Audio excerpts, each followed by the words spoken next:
Gabrielle, une jeune femme de 20 ans, se réveille tôt dans sa petite chambre sous les combles du manoir des Moreau.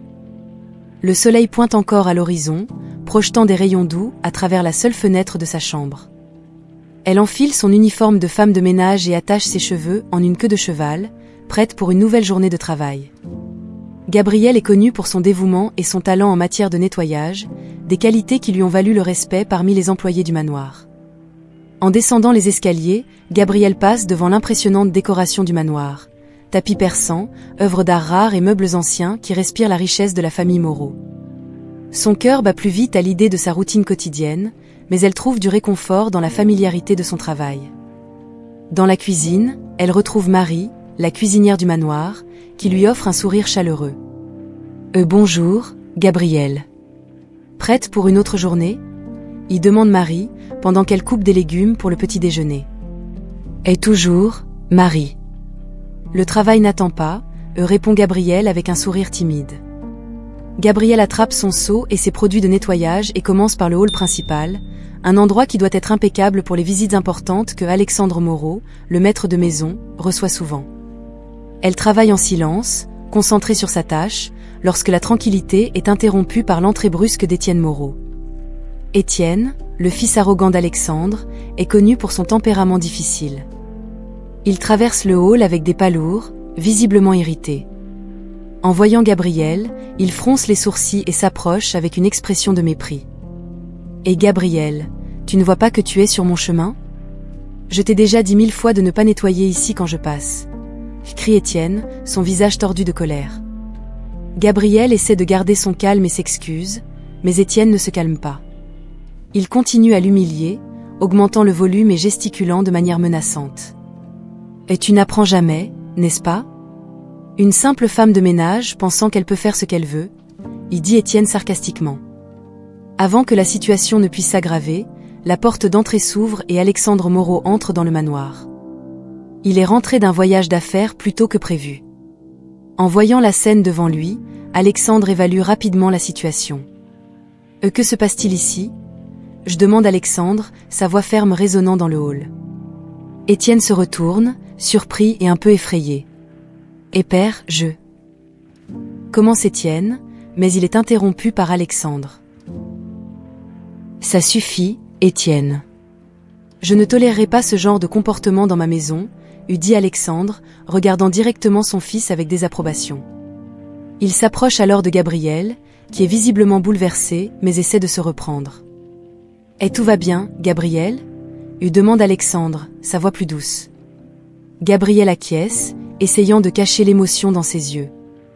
Alexandre remarque alors quelque chose qui attire son attention, le pendentif en forme de clé que Gabrielle porte autour du cou. Ses yeux se rétrécissent, et il semble perdu dans ses pensées pendant un moment. « Ce pendentif » murmure Alexandre, mais avant qu'il ne puisse dire quoi que ce soit de plus, il se reprend. « Nous en parlerons plus tard. Pour l'instant, Gabrielle, continuez votre excellent travail. Et toi, Étienne, viens avec moi dans le bureau, lui ordonne Alexandre, laissant entendre que la conversation avec son fils n'est pas encore terminée. Alors qu'Alexandre et Étienne s'éloignent, Gabrielle ressent un mélange de soulagement et de curiosité. Elle touche instinctivement son pendentif, sans savoir que ce petit objet autour de son cou est la clé d'une vérité choquante sur son passé et d'un changement radical dans sa vie. La journée avance, mais l'esprit de Gabrielle est rempli de questions sur la réaction d'Alexandre à son pendentif. Que sait-il ? Comment l'a-t-il reconnu ? Elle ne sait pas encore que c'est juste le début d'un voyage qui l'amènera à découvrir des secrets profonds et inattendus sur sa propre identité. L'impact de la vue du pendentif de Gabrielle reste dans l'esprit d'Alexandre pendant qu'il emmène Étienne au bureau. Assis à son bureau, il réprime la colère contre son fils, et au lieu de cela, son esprit est rempli de souvenirs douloureux. Le pendentif en forme de clé que Gabrielle portait était identique à celui qu'il avait donné à sa fille Claire, disparue il y a tant d'années. Alors qu'Étienne murmure des excuses, Alexandre n'écoute guère. Son esprit est à des kilomètres de là, revivant les moments heureux avec Claire. Il se souvient de son sourire en recevant le pendentif pour son premier anniversaire, et des jeux dans le jardin avec Daniel, sa femme. La douleur de la perte, qu'il et Daniel ont ressentie lorsque Claire a disparu, revient avec force. Père, je voulais juste que les choses redeviennent normales, eût dit Étienne, ramenant Alexandre au présent. Étienne, notre comportement reflète notre famille. Nous ne pouvons pas traiter les gens de cette façon. Nous devons être meilleurs, répond Alexandre, sa voix ferme mais lointaine. Après avoir renvoyé Étienne, Alexandre décide d'enquêter discrètement. Il observe Gabrielle de loin, remarquant les similitudes subtiles entre elle et Claire. La façon de marcher, la manière dont elle penche la tête quand elle est concentrée, jusqu'au son doux de son rire qui résonne dans les couloirs du manoir. Gabrielle, inconsciente des soupçons d'Alexandre, continue sa routine habituelle. Elle nettoie méticuleusement chaque coin du manoir, interagit avec les autres employés et maintient son comportement habituel. Pour elle, ce pendentif n'était qu'un vestige de son passé inconnu, quelque chose qu'elle a toujours porté sans en connaître la véritable signification. Pendant ce temps, Alexandre cherche des réponses dans les vieux dossiers. Il revisite les photos de Claire et les documents de sa disparition, cherchant le moindre indice qui pourrait relier Gabrielle à sa fille disparue. À chaque découverte, sa conviction grandit, mais il sait qu'il a besoin de preuves concrètes avant de nourrir des espoirs. Des flashbacks entrecoupent le présent de souvenirs du passé. Alexandre se souvient des nuits blanches qu'il a passées avec Daniel à pleurer la perte de Claire. Il se rappelle les innombrables recherches infructueuses, les enquêtes qui n'ont rien donné. Le temps n'avait pas atténué la douleur, il avait seulement rendu plus supportable. Lors d'un dîner au manoir, Alexandre observe Gabrielle de plus près. Il ressent une connexion indéniable, quelque chose qui va au-delà des simples coïncidences. Il décide qu'il est temps de prendre une mesure plus directe, mais il doit être prudent pour ne pas effrayer Gabrielle ou susciter des soupçons inutiles parmi les employés. En fin de journée, Alexandre convoque Gabrielle pour une conversation privée. Il essaie d'être doux et compréhensif, mais l'intensité de ses émotions est difficile à dissimuler. « Gabrielle, peux-tu m'en dire plus sur ce pendentif que tu portes ?» lui demande Alexandre, essayant de garder sa voix calme. Gabrielle touche instinctivement le pendentif, un geste qu'elle fait depuis qu'elle est enfant. « Je l'ai depuis que je me souviens. C'était la seule chose que j'avais quand on m'a trouvée. » La réponse de Gabrielle confirme encore davantage les soupçons d'Alexandre. Il décide qu'il a besoin de preuves concrètes pour être sûr. « J'aimerais en parler plus en détail avec vous. Peut-être pourrions-nous trouver des réponses ensemble. » Gabrielle, bien que surprise par la curiosité d'Alexandre, est d'accord. Elle ressent une étrange sensation de réconfort dans son souci, quelque chose qu'elle n'a jamais expérimenté auparavant. Avec cette nouvelle connexion établie, Alexandre et Gabrielle se préparent à explorer le passé ensemble. Pendant ce temps, Daniel, toujours à l'étranger, reste inconsciente des révélations qui l'attendent à son retour. Les pièces du puzzle commencent à se mettre en place, et le voyage de Gabrielle vers la vérité sur son passé ne fait que commencer. Dans les jours qui suivent, Alexandre ne peut se concentrer sur rien d'autre que le pendentif de Gabrielle et la possibilité qu'elle soit sa fille disparue. Enfin, il décide qu'il ne peut plus retarder la conversation. Un soir, il demande à Gabrielle de le rencontrer dans son bureau, un espace confortable avec des murs tapissés de livres et une grande fenêtre qui laisse entrer la lumière du soleil couchant. « Gabrielle, j'ai besoin de te parler de quelque chose de très important », commence Alexandre, essayant de contrôler l'émotion dans sa voix. Gabrielle entre dans le bureau, un peu anxieuse mais confiante. « Eh oui, monsieur Moreau. De quoi voulez-vous parler ?» Alexandre respire profondément et pointe vers le pendentif autour de son cou.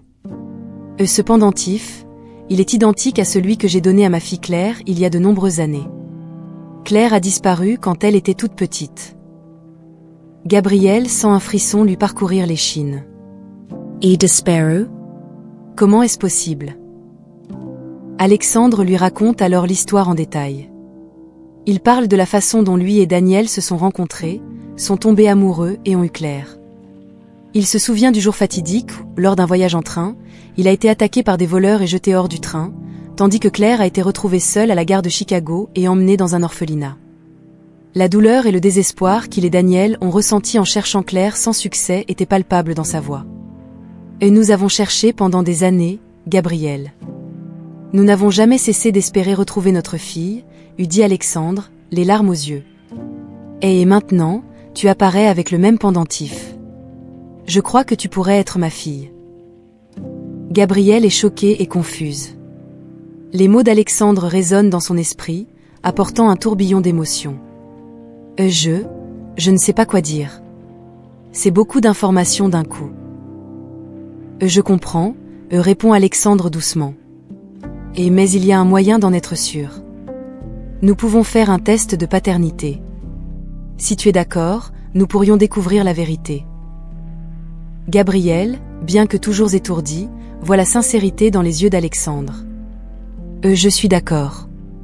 Si cela peut apporter des réponses, je suis prête à faire le test. Dans les jours qui suivent, la tension monte au manoir alors qu'ils attendent les résultats du test de paternité. Alexandre essaie de garder son calme, mais son anxiété est évidente. Il a du mal à se concentrer sur ses tâches quotidiennes, passant plus de temps que d'habitude à observer Gabrielle de loin, de plus en plus convaincu qu'elle est sa fille disparue. Étienne, en revanche, remarque l'attention particulière que Gabrielle reçoit et se sent de plus en plus mal à l'aise. Il l'a toujours méprisée, la considérant comme une simple femme de ménage sans importance. Maintenant, la voir se rapprocher de son père suscite des sentiments de jalousie et d'insécurité. Un jour, Étienne confronte Alexandre dans son bureau. « Père, que se passe-t-il? Pourquoi intéresses-tu soudainement autant à Gabrielle ?» Alexandre, qui jusqu'alors avait gardé les détails secrets, décide qu'il est temps de révéler la vérité à son fils. « Étienne, je pense que Gabrielle pourrait être ta sœur, Claire. Le pendentif qu'elle porte est identique à celui que j'ai donné à Claire. Nous attendons les résultats d'un test ADN pour confirmer. » Étienne reste bouche bée. « Et ma sœur ? C'est impossible. Je sais que c'est difficile à croire, mais nous devons attendre les résultats. Si c'est vrai, notre famille pourra enfin se retrouver, répond Alexandre. Étienne quitte le bureau, abasourdi. La possibilité que Gabrielle soit sa sœur change tout. Alors qu'il assimile cette information, il essaie de faire face à ses sentiments conflictuels de colère, de jalousie et d'espoir. Gabrielle, de son côté, essaie de continuer sa routine normalement, mais l'attente des résultats du test est torturante. Elle se questionne sur son passé, ses origines et ce que cela signifie pour son avenir. Chaque fois qu'elle croise Alexandre, elle ressent la tension dans l'air, mais aussi un lien croissant d'affection et d'espoir. Enfin, le jour arrive. Alexandre reçoit un appel du laboratoire, et le cœur battant la chamade, appelle Gabrielle et Étienne à le rejoindre dans son bureau. Le moment de vérité est sur le point d'être révélé, et leur vie à tous changera à jamais. Le jour de la révélation des résultats du test ADN est enfin arrivé. Alexandre, le cœur battant la chamade, attend avec impatience aux côtés de Gabrielle et d'Étienne dans le bureau. Lorsque le téléphone sonne, il répond avec des mains tremblantes, à peine capable de contenir son anxiété. « Eh oui, c'est Alexandre Moreau. Oui, je suis prêt à écouter les résultats, » y dit-il, essayant de garder sa voix ferme. De l'autre côté du fil, la voix du technicien de laboratoire est claire et directe. Les résultats sont concluants. Gabrielle est biologiquement votre fille, Claire Moreau.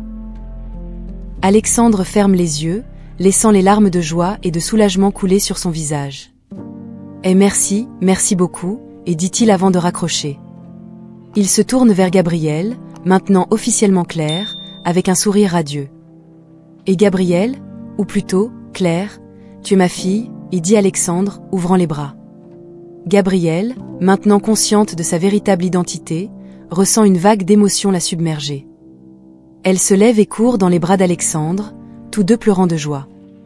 Et papa, c'est vrai, c'est vraiment vrai, murmure-t-elle, les mots sortant entre les sanglots.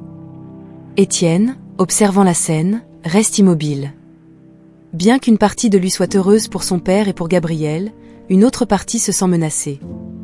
La présence de Claire change la dynamique familiale et sa position tant dans la famille que dans l'entreprise semble incertaine. La nouvelle se propage rapidement dans le manoir. Les employés, initialement surpris, célèbrent bientôt les retrouvailles émouvantes. Marie, la cuisinière, serre Gabrielle dans ses bras avec des larmes aux yeux. « Je suis tellement heureuse pour toi, ma chère. J'ai toujours su qu'il y avait quelque chose de spécial en toi, dit-elle. Alexandre, déterminé à partager la nouvelle avec Daniel dès que possible, l'appelle immédiatement. Daniel, qui était en voyage d'affaires, est choqué d'apprendre la nouvelle. Alexandre, c'est incroyable. Je rentre à la maison immédiatement.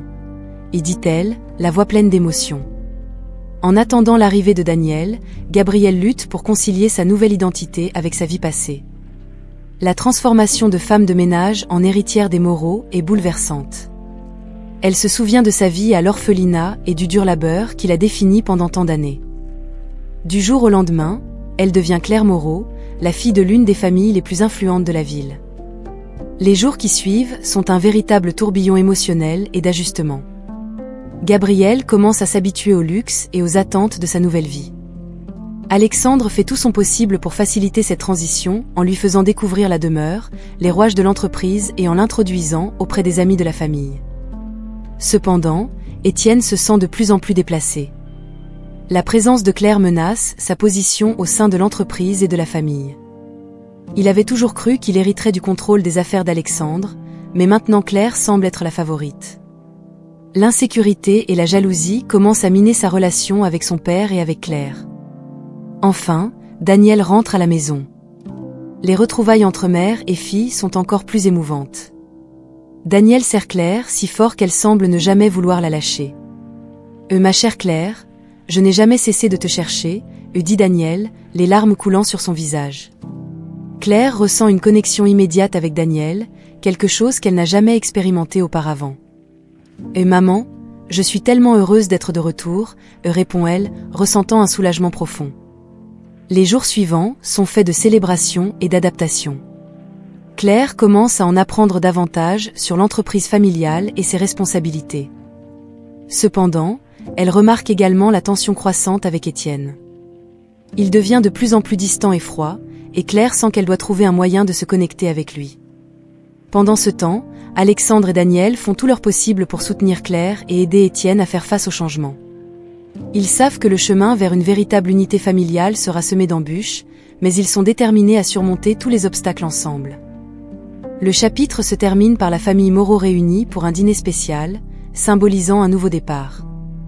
Malgré les tensions et les incertitudes, il y a de l'espoir et de la détermination dans leur cœur, et tous savent que, ensemble, ils peuvent affronter n'importe quelle adversité. La transition de Gabrielle en Claire Moreau est un processus complexe et plein de défis. Le premier pas visible est le déménagement de sa chambre au grenier pour une suite luxueuse au 2e étage de la demeure. Le nouvel espace est vaste, orné de meubles anciens, de rideaux en soie et offre une vue imprenable sur les jardins. Malgré le luxe, Claire ressent la nostalgie de la simplicité et de la familiarité de son ancien quartier. Le lendemain matin, Claire se réveille dans son nouveau lit à baldaquin et, pendant un moment, oublie où elle se trouve. La réalité la rattrape bientôt, apportant avec elle un mélange d'émotions. Elle s'habille avec soin, choisissant une tenue appropriée pour sa première journée d'apprentissage sur l'entreprise familiale. Alexandre la trouve dans le couloir et la guide vers le bureau, où une pile de documents et un ordinateur portable l'attendent. Claire, aujourd'hui nous commençons à explorer ce que signifie faire partie des affaires de la famille Moreau. Je veux que tu te sentes libre de poser des questions et d'apprendre à ton propre rythme, dit Alexandre avec un sourire encourageant. Claire acquiesce, essayant de cacher son anxiété. Elle passe la matinée à examiner des documents, des contrats et des rapports financiers. La quantité d'informations est écrasante, et Claire se sent submergée par les attentes implicites. Chaque détail semble être un nouvel obstacle, et elle craint de ne pas être à la hauteur. Pendant le déjeuner, Claire retrouve Daniel dans la salle à manger. « Comment ça se passe, ma chère ?» demande Daniel, avec un regard inquiet.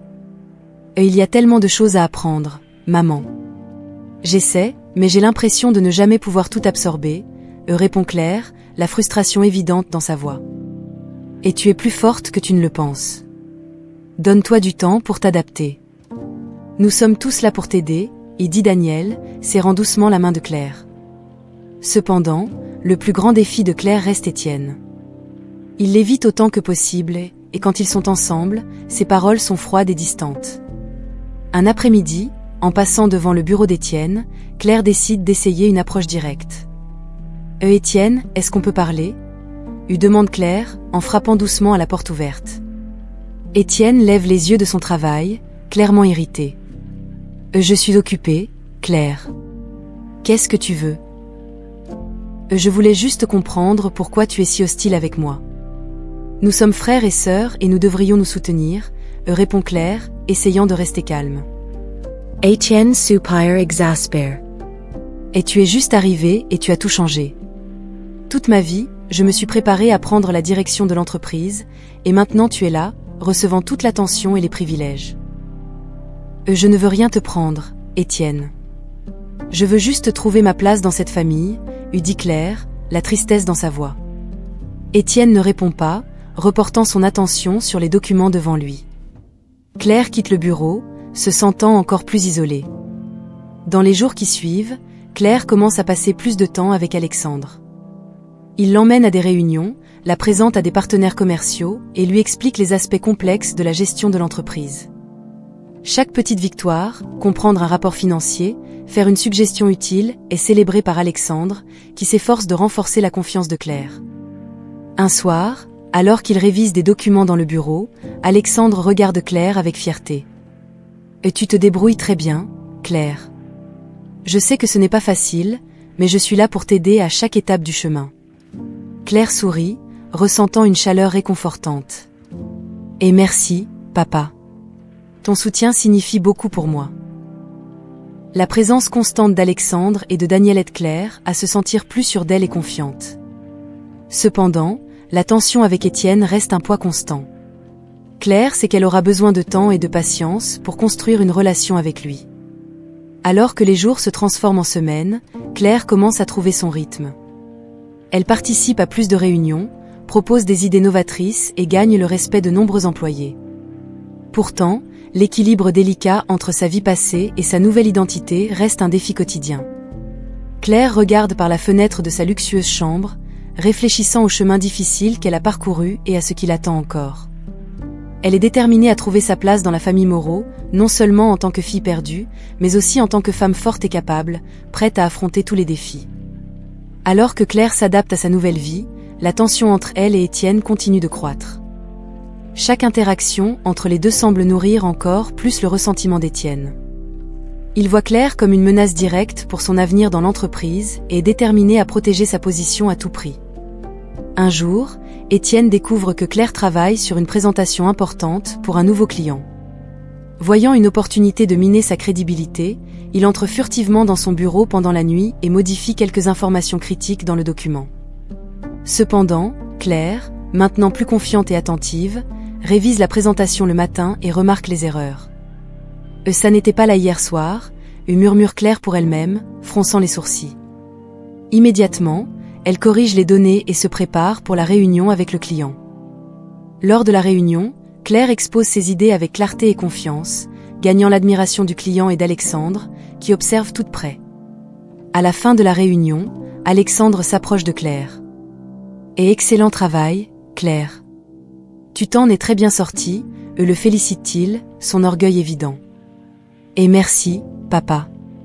Je suis heureuse que ça ait fonctionné, répond Claire, se sentant revigorée par le succès. Pendant ce temps, Étienne, caché à l'extérieur de la salle de réunion, observe avec amertume. Sa tentative de saboter Claire a échoué, et la frustration ne fait qu'augmenter sa détermination à la renverser. Dans les jours qui suivent, Étienne essaie d'autres tactiques. Il répand des rumeurs parmi les employés, suggère que Claire n'est pas à la hauteur du poste et essaie même d'influencer certaines décisions importantes pour lui être défavorable.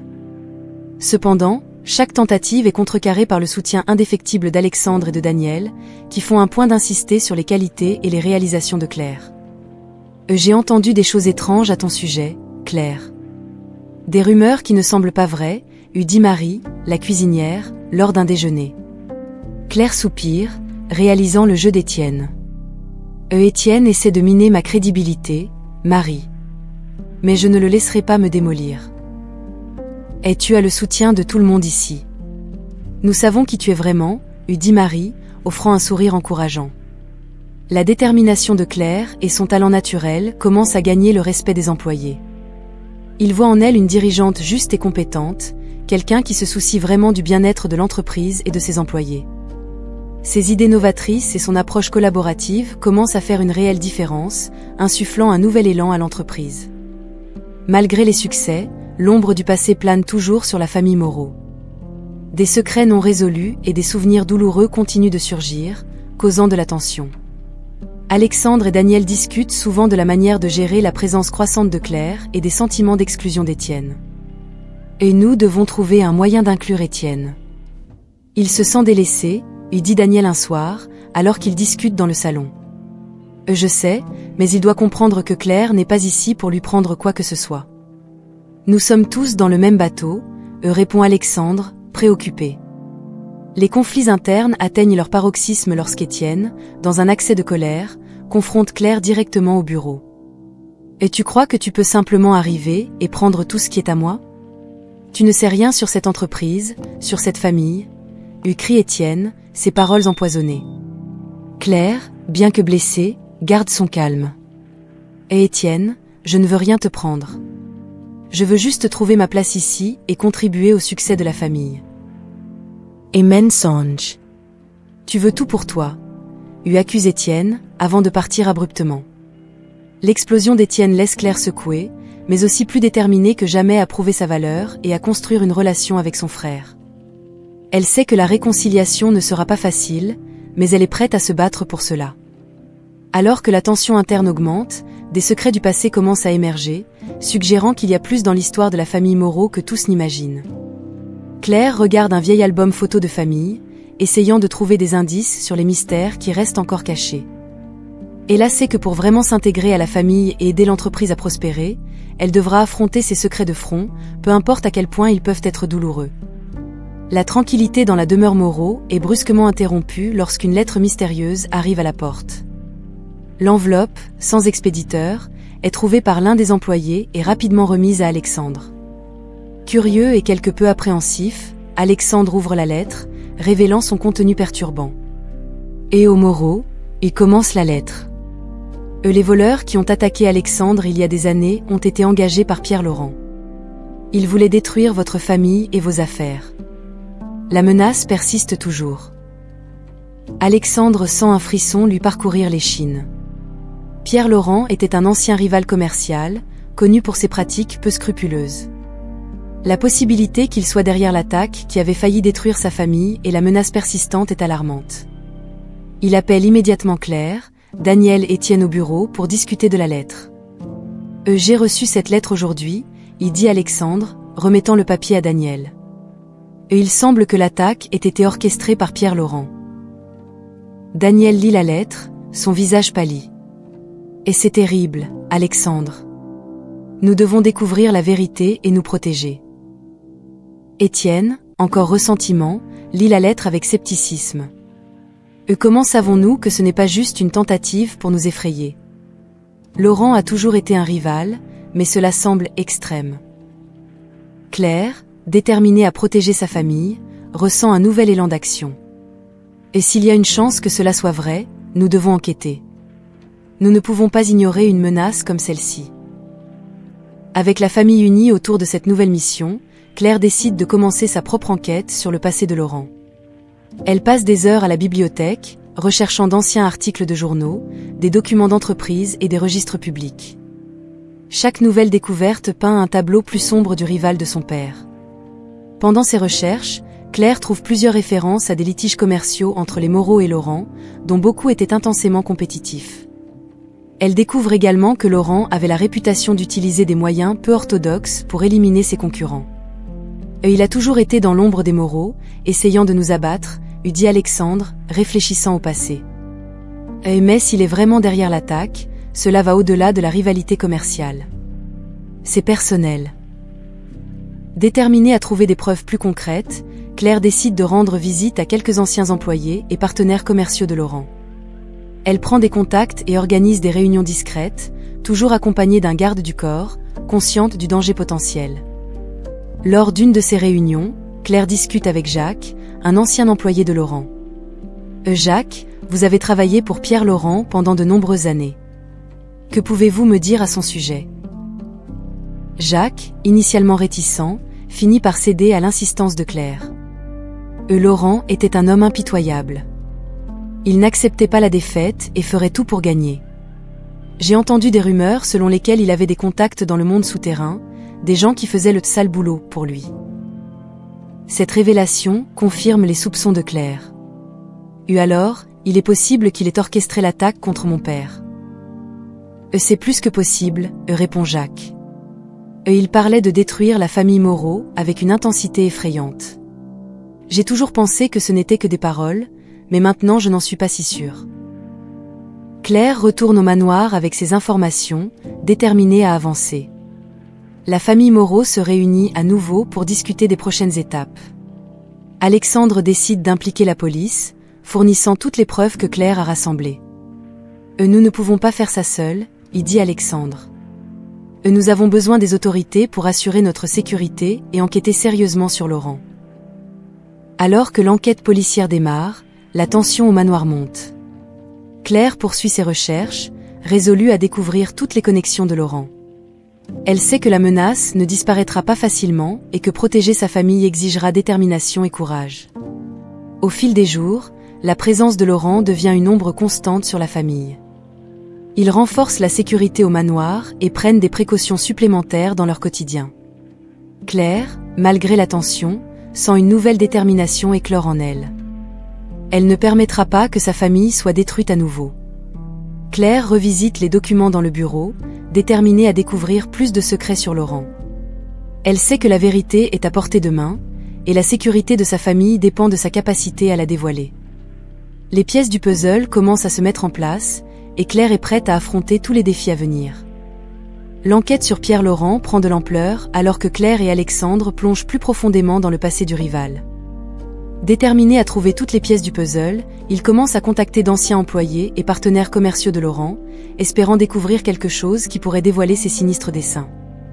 Un après-midi, Claire et Alexandre rencontrent Henri, un ancien associé de Laurent, dans un café discret du centre-ville. Henri est un homme d'âge moyen aux yeux fatigués, mais toujours rempli d'intelligence. Il a accepté de parler, mais avec prudence. Laurent a toujours été ambitieux, mais aussi dangereux, commence Henri, regardant autour de lui pour s'assurer qu'ils ne sont pas observés. Il utilisait tous les moyens nécessaires pour éliminer la concurrence. J'ai pris mes distances quand j'ai réalisé jusqu'où il était prêt à aller. Avez-vous des preuves qu'il a orchestré l'attaque contre mon père ? Demande Claire, sa détermination évidente dans sa voix. Henri hésite, mais finit par remettre une enveloppe à Claire.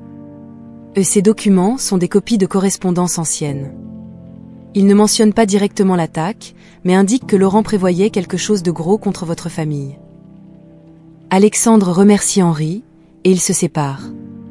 De retour au manoir, Claire et Alexandre analysent les documents, qui confirment leurs soupçons. Laurent avait gardé un œil constant sur les affaires des Moreau et avait clairement l'intention de les détruire.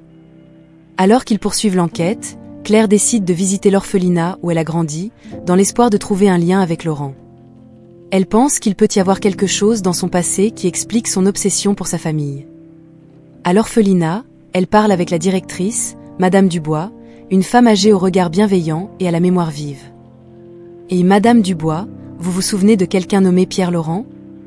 A-t-il un lien avec l'orphelinat ? Lui demande Claire. Madame Dubois réfléchit un moment puis répond. Laurent, oui, il y avait un homme avec ce nom qui a visité l'orphelinat quelquefois. Il était toujours intéressé par les dons et semblait très attentif au dossier des enfants. Claire frissonne. Et vous avez des enregistrements de ces visites ? Une correspondance quelconque ? Madame Dubois acquiesce et se dirige vers une vieille armoire, d'où elle sort une boîte pleine de papier. Voici les archives anciennes. Vous pourriez y trouver quelque chose d'utile. Claire passe des heures à fouiller les documents et trouve enfin une lettre qui la laisse perplexe. C'est une correspondance de Laurent, exprimant un intérêt spécifique pour un enfant récemment arrivé à l'orphelinat, un enfant trouvé à la gare de Chicago. Cela concerne moi, murmure Claire, sentant un frisson. Pourquoi Laurent serait-il intéressé par moi dès le début ? Avec ces nouvelles informations, Claire retourne au manoir et partage ses découvertes avec Alexandre. Laurent a été impliqué dans ma vie depuis le début. Il savait à mon sujet avant même que je sache qui j'étais. Cela signifie qu'il avait un plan beaucoup plus grand que simplement détruire nos affaires. Il voulait détruire notre famille dès le début, lui dit Alexandre, sombrement. Les pièces du puzzle commencent à s'assembler, mais le danger se rapproche également. Avec les nouvelles révélations, Claire et Alexandre savent qu'ils se rapprochent de la vérité, mais aussi que Laurent peut être au courant de leurs mouvements.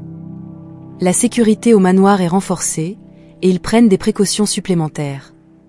Une nuit, alors qu'ils examinent les documents dans le bureau, Claire et Alexandre reçoivent un appel urgent de Henri. « Je dois vous rencontrer immédiatement. »« J'ai découvert quelque chose d'important », dit Henri, l'urgence dans sa voix étant claire. Fixant un rendez-vous pour le lendemain, Claire et Alexandre sentent la tension monter. Ils savent qu'ils sont sur le point de dévoiler le plan de Laurent, mais aussi qu'ils sont plus vulnérables que jamais. Lors de la réunion, Henri révèle que Laurent a été en contact avec des figures du monde souterrain, planifiant une attaque finale pour garantir que la famille Moreau soit détruite. Et il est désespéré. Il sait que vous êtes sur le point de découvrir la vérité et il fera tout pour vous arrêter, eut averti Henri. Avec cette nouvelle menace imminente, Claire et Alexandre décident qu'ils ne peuvent plus attendre. Ils doivent agir rapidement pour exposer Laurent et assurer la sécurité de leur famille. Claire et Alexandre unis dans leur détermination, prêts à affronter Laurent et à protéger tout ce qu'ils aiment. La vérité est sur le point d'être révélée, et ils savent que la bataille finale sera intense, mais ils sont prêts à relever tous les défis ensemble. L'atmosphère au manoir Moreau est chargée de tension et d'attente alors que Claire et Alexandre se préparent à affronter Pierre Laurent. Ils ont fixé un rendez-vous avec lui, armés de toutes les preuves qu'ils ont pu rassembler. La détermination à protéger la famille et à révéler la vérité unie père et fille d'une manière inébranlable. Le jour de la réunion, Claire et Alexandre arrivent au lieu convenu, un ancien entrepôt aux abords de la ville. Le choix de l'endroit est délibérément neutre, pour garantir qu'il n'y aura pas de mauvaise surprise. Ils sont accueillis par Laurent, qui est accompagné de 2 gardes du corps, l'expression sur son visage est un mélange d'arrogance et de dédain. Alors, nous avons enfin décidé de régler nos différends en face à face, dit Laurent, avec un sourire cynique. Nous sommes ici pour éclaircir quelques vérités, répond Alexandre, fermement. Nous savons que vous êtes derrière l'attaque qui a presque détruit ma famille. Laurent ne nie pas. Au contraire, il semble plus excité par la confrontation. Vous avez toujours été un obstacle pour moi. Vos affaires, votre influence, toujours sur mon chemin. Alors, j'ai décidé qu'il était temps de changer cela. Vous avez ruiné tant de vies avec vos actions, dit Claire, essayant de rester calme. Tout cela par pure vengeance et avidité. La vengeance, oui. L'avidité, peut-être. Mais surtout, c'était une question de survie. Dans le monde des affaires, soit vous dévorez, soit vous êtes dévoré, répond Laurent, avec une lueur malveillante dans les yeux. Alexandre, furieux mais maîtrisé, présente les documents qui les Claire ont rassemblés. Nous avons suffisamment de preuves pour nous assurer que vous payez pour vos crimes. Correspondance, témoignages, tout ce dont nous avons besoin pour vous faire tomber. Laurent, pour la première fois, semble perturbé. Vous ne pourrez pas me faire tomber. J'ai des alliés puissants. Cette bataille est loin d'être terminée. Vous avez sous-estimé notre détermination, répond Claire, sa voix ferme. Nous ne nous reposerons pas tant que nous ne vous verrons pas derrière les barreaux. Laurent, voyant que ces menaces n'intimident plus, tente une dernière carte. Et si je tombe, je vous entraîne avec moi. Vous croyez que vous pouvez sortir indemne de tout cela? À ce moment-là, Claire montre son courage et son habileté stratégique. Nous ne sommes pas seuls dans cette affaire. La police est déjà au courant de tout. Cette réunion est surveillée. Le moindre faux pas de votre part et c'en est fini. Laurent regarde autour de lui, réalisant la présence discrète des agents de police qui commencent à encercler les lieux. Il tente de reculer, mais il est trop tard. Les agents s'approchent, arrêtant Laurent et ses gardes du corps. Cela ne se terminera pas ici, crie Laurent, alors qu'il est menotté. J'ai encore des atouts dans ma manche. Mais aujourd'hui, c'est la justice qui l'emporte, répond Alexandre, avec un mélange de soulagement et de détermination. L'arrestation de Laurent est un coup dur pour ses affaires. Avec les preuves présentées, il est non seulement confronté à des accusations criminelles graves, mais il voit également son réseau d'alliés s'effondrer.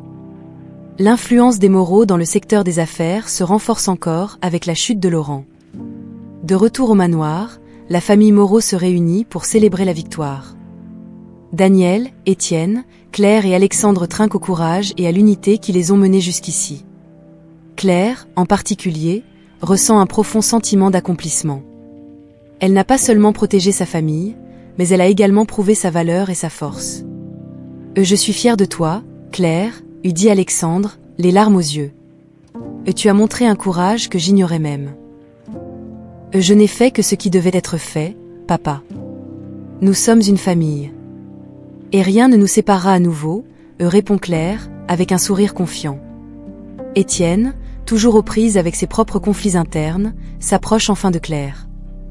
J'ai été injuste envers toi, Claire. Mais aujourd'hui, j'ai vu qui tu étais vraiment. Reconstruisons notre relation. Comme des frères. Claire enlace Étienne, sentant que, malgré tous les défis, la famille est plus unie que jamais. La famille Moreau savoure un moment de paix et d'union, conscient qu'il reste encore des défis à relever, mais confiant qu'ensemble, ils peuvent surmonter toutes les adversités. La menace de Laurent a été neutralisée, mais l'avenir réserve encore de nombreuses surprises. Ils sont prêts à affronter ce qui vient, avec courage, amour et détermination. Avec Pierre-Laurent finalement hors de vue, l'atmosphère au manoir Moreau commence à changer. La tension qui planait autrefois dans l'air est remplacée par un sentiment d'espoir et de renouveau. La famille, désormais plus unie que jamais, se concentre sur la reconstruction et le renforcement de ses liens. Étienne, touché par les événements récents et le courage dont Claire a fait preuve, décide de changer d'attitude. Il sait qu'il doit changer sa posture et commencer à accepter Claire comme sa sœur. Un matin, il s'approche de Claire dans le salon, où elle est en train de passer en revue quelques documents de l'entreprise. « Claire, pouvons-nous parler ?» lui demande Étienne, sa voix douce et sincère. Claire le regarde, surprise, mais acquiesce. « Bien sûr, Étienne. De quoi veux-tu parler ? J'ai été injuste avec toi depuis le début. Mon insécurité et ma jalousie m'ont aveuglé. Mais après tout ce qui s'est passé, j'ai vu qui tu étais vraiment. Je veux m'excuser et recommencer à zéro. Comme des frères. » Claire sourit, ressentant une vague de soulagement et de bonheur. Et Étienne, je le veux aussi. Nous sommes une famille, et nous devons être ensemble. Laissons le passé derrière nous et concentrons-nous sur l'avenir. Ils se serrent dans les bras, marquant le début d'une nouvelle phase dans leur relation. Avec ce geste de réconciliation, la famille Moreau commence à guérir et à se renforcer. Claire assume un rôle de leader dans l'entreprise, apportant de nouvelles idées et de l'innovation. Elle travaille étroitement avec Alexandre, qui la guide et la soutient à chaque étape du chemin. Son approche collaborative et sa vision stratégique commencent à transformer l'entreprise, générant des résultats positifs et gagnant le respect de tous.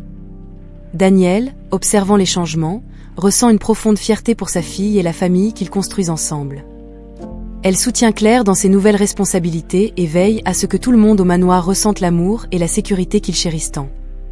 Étienne trouve également sa place dans la nouvelle dynamique. Lui et Claire commencent à travailler ensemble sur des projets importants, combinant leurs compétences pour le bien de l'entreprise. Leur collaboration renforce non seulement les affaires, mais aussi leurs liens en tant que frères. L'unité de la famille est évidente dans tous les aspects de leur vie. Ils passent plus de temps ensemble, partageant des repas, des rires et même les défis du quotidien. Le manoir, autrefois un lieu de tension et de conflit, est maintenant un foyer rempli d'amour et de compréhension. Un jour, alors qu'ils sont réunis dans le salon, Alexandre fait une annonce spéciale. « J'ai une surprise pour tout le monde. J'ai décidé que nous allons prendre des vacances en famille. Un moment loin d'ici pour nous reconnecter et célébrer tout ce que nous avons surmonté ensemble. » La nouvelle est accueillie avec enthousiasme. Daniel, Claire et Étienne se regardent, excités à l'idée d'un voyage en famille. Ils savent que c'est une occasion de renforcer encore plus leurs liens et de créer de nouveaux souvenirs ensemble. Alors qu'ils se préparent pour le voyage, Claire réfléchit à son parcours. Elle se souvient de sa vie à l'orphelinat, de sa lutte pour s'adapter à sa nouvelle identité et de toutes les batailles qu'ils ont menées pour en arriver là.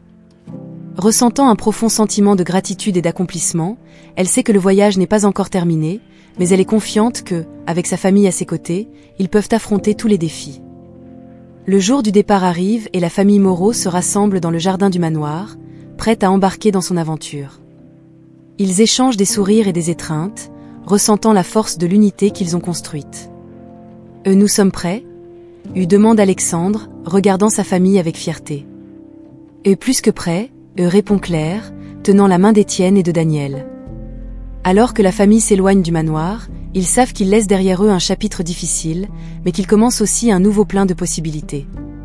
Unis, forts et déterminés, ils sont prêts à affronter l'avenir ensemble, sachant que rien ne les séparera plus. La famille Moreau marche ensemble, symbolisant l'union et la rédemption qu'ils ont conquise. Ils sont prêts pour tout défi, sachant qu'ensemble, ils sont indestructibles. Après une semaine de vacances en famille bien méritée, les Moreau reviennent au manoir revitalisé et plus unis que jamais. Le temps passé ensemble a encore renforcé leurs liens et leur a apporté de nouvelles perspectives à chacun. L'entreprise est maintenant en plein essor, grâce aux initiatives innovantes de Claire et à la collaboration renouvelée d'Étienne. Cependant, la famille est consciente que le monde des affaires réserve toujours de nouveaux défis. Peu de temps après le retour, Claire et Alexandre reçoivent une nouvelle surprenante. Un groupe d'investisseurs internationaux est intéressé par la formation d'un partenariat stratégique avec Moreau Industries. Cette opportunité pourrait étendre les activités de la famille à de nouveaux marchés mondiaux. Et c'est une chance incroyable, y déclare Alexandre lors d'une réunion dans la salle de conférence. Mais nous devons être prêts à négocier des conditions avantageuses pour nous. Claire, toujours perspicace, examine attentivement les propositions des investisseurs. Et nous allons passer en revue chaque détail et nous préparer pour les réunions. Nous devons montrer que Moreau Industries est un partenaire solide et fiable. Dans les jours qui suivent, Claire et Étienne travaillent ensemble pour développer une stratégie de présentation. La collaboration entre les frères est remarquable. Leurs compétences complémentaires aboutissent à une proposition convaincante et bien structurée. Nous sommes prêts, y déclare Claire, confiante, tout en passant en revue les derniers détails. Ce partenariat peut nous propulser vers de nouveaux sommets. La réunion avec les investisseurs internationaux est fixée à une matinée ensoleillée au siège de l'entreprise. Claire, Alexandre et Étienne se préparent pour la présentation finale. Daniel, bien qu'elle ne soit pas directement impliquée dans les affaires, apporte tout son soutien moral à la famille. « Je suis tellement fier de vous », y déclare Daniel, en serrant Claire et Étienne dans ses bras avant la réunion. « Peu importe le résultat, vous avez déjà montré que vous êtes une équipe forte et unie. » Dans la salle de conférence, les investisseurs sont impatients d'entendre ce que Moreau Industries a à offrir. Claire commence la présentation par une introduction captivante, mettant en valeur l'histoire et les valeurs de l'entreprise. Alexandre complète avec des données financières solides et des prévisions de croissance, tandis qu'Étienne présente les innovations technologiques et les nouvelles orientations stratégiques. Les investisseurs semblent impressionnés. Après la présentation, des questions détaillées suivent, auxquelles Claire et Étienne répondent avec confiance et clarté. Alexandre observe avec fierté, tandis que ses enfants démontrent leurs compétences et leurs connaissances. À la fin de la réunion, le leader des investisseurs se lève, souriant. Nous sommes très impressionnés par votre entreprise et votre équipe. Nous croyons qu'un partenariat avec Moreau Industries sera mutuellement bénéfique. Le contrat est signé et la nouvelle se propage rapidement. Moreau Industries a désormais une alliance stratégique qui promet d'étendre ses opérations à un niveau mondial. La célébration au manoir est empreinte de joie et de soulagement, marquant un nouveau chapitre pour la famille. Pendant qu'ils célèbrent, Claire réfléchit sur le chemin parcouru jusqu'ici. L'unité et la résilience de la famille ont été cruciales pour surmonter les défis et atteindre le succès. Elle sait que de nouveaux obstacles se présenteront, mais elle est confiante que, ensemble, ils peuvent tout affronter. Ce n'est que le début, y déclare Alexandre, trinquant avec sa famille. Nous sommes prêts à conquérir le monde.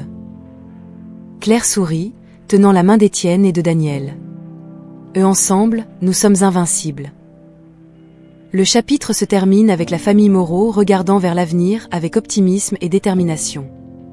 Ils sont prêts à explorer de nouveaux horizons, sachant que la force de leur union est la clé pour relever tous les défis à venir.